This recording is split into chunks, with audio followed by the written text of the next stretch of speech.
Helping your employees identify their career goals and creating a plan to achieve them is not a nice to have. It is essential in retaining top talent and creating a really positive work environment for your team. Today we will explore some actionable tips that you can use in your discussions with your team. The first thing to start with is a discovery session with your team member. Begin by asking open-ended questions that encourage your team member to reflect on their career aspirations, values, and strengths. For example, you could ask, what motivates you at work? What is it about your job that you really enjoy? Where do you see yourself in 5 years? Is it in this role? Try and get into the details about what it is about their current job that actually motivates and engages them. They can then start off with listing all the tasks or projects that they enjoy about their job, so that you can then come up with a list that is categorized into areas such as communication, relationship building, or data analysis, for example. So they end up with a really clear list of the key aspects of their job that aren't just tasks, but are clear areas that they enjoy. With the where do you envision yourself being in 5 years, and whether it's in the current job, you want to get to the heart of what they really want to do next. It could be that they say, I'm happy right here. This is exactly where I want to be in 5 years. I love my job because it provides me with satisfaction and the flexibility for my own personal life. That is great news for retention. And if you keep the what do you love about your job list handy for them, you can then help continue to motivate them by hopefully being able to provide them with tasks or projects that really feed into what it is about their job that they really love. If they respond with wanting another specific role, this is great.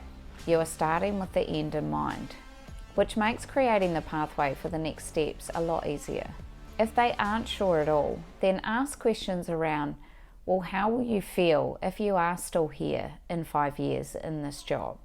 See if this gives them any kind of reaction, like maybe it's negative about still being in the same place in 5 years, in which case this can help motivate to spur them on to what they actually do want to do that isn't this. I would keep going with the list of things that they do enjoy about their job and what you know that they're good at, and see if you can come up with some ideas through that activity with them of other opportunities that could be available for their skills and what they enjoy. It could be that they're great at building relationships with others and communication, and their current role is customer complaints.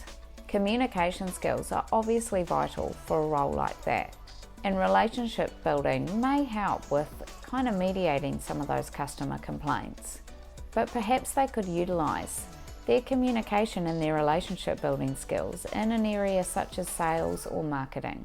It's about really opening up potential pathways or other options that may or may not be in your current organisation. The second step is to set some clear goals. Once you have an idea of what they enjoy and a rough direction of what they're aiming for, start them thinking about some specific, measurable, achievable, relevant, and time-bound goals. These are SMART goals. For example, instead of saying, oh, I want to be a manager, they could say, I want to be promoted to a position of manager within the next 2 years. SMART goals are ones that are really clear and easy to measure, as well as achievable. They will either be a manager in those 2 years or they won't. Very measurable. Ideally, the goals will be aligned with your organisation's structure or objectives. The reason that I say this is if your team member is really keen on being a manager and they really want to do a lot of shadowing and development and training, but their current role is about being on the phone from 8:30 till 5 and being available to customers, you're going to have to manage expectations around how this is going to fit within what you can possibly provide them with. The other consideration is that what they want to do might be completely unrelated to their current job or the organisation that you're in. Then your role as leader is about helping them build transferable skills, such as communication or working as a team, so that whatever they're doing in the period until they go for that next step is still transferable to what they want to do as their long-term goal. I have also done a video on creating goals, which is linked on your screen if you want more information. And if you're getting some value out of this video so far, I would love it if you would subscribe. And for those who are new to my channel, my name is Nikki. I've been in leadership for over 17 years and have gone from leading just 2 people to leading leaders of large teams. The third step is to create a personalised plan. Now you know what they enjoy, the rough direction they want to go in, and the goals that are going to start getting them there.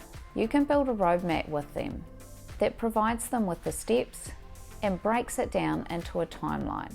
It is really important that they are doing the majority of this work themselves. Your role would be supporting and coaching them, as it needs to be really relevant for them as individuals, and they need to be really connected to it to have the drive and motivation to even achieve it. It is up to the individual to drive their own development. The plan should break down those SMART goals into a timeline. So for example, if the goal was to be promoted to a manager in 2 years, I would work backwards and think about where it is that they are right now. What will they need to do to be eligible for that role in 2 years' time? Perhaps they need to do some training, shadowing, or just taking active steps in their role right now to show that they have leadership qualities. I have done a video on how to highlight your leadership skills when you don't have a leadership title, which can be helpful for this, and I've linked it on the screen. I have also created a leadership career blueprint program, which really breaks down the process of how to build your own leadership career pathway to get your dream job step by step, so you know how to go from where you are right now to the ideal leadership role, which is linked in the description below. It's important to explore various career pathways within your organisation or the industry with your team member. Discuss potential roles, any required skills, and necessary qualifications. This builds some resilience into the plan and builds their transferable skills along the way. Step 4 is to provide ongoing support and feedback. It's important to have regular check-ins scheduled with your team members to review progress, address challenges, and provide guidance. This keeps them on track with the steps that they're taking and allows time for any deviations from the plan if necessary before they get too far down the road. I like to also ensure that there are other leaders that my team members can connect with to provide some variety in the direction and opinions that they're receiving. This can be through mentoring or just casual catch-ups with other leaders.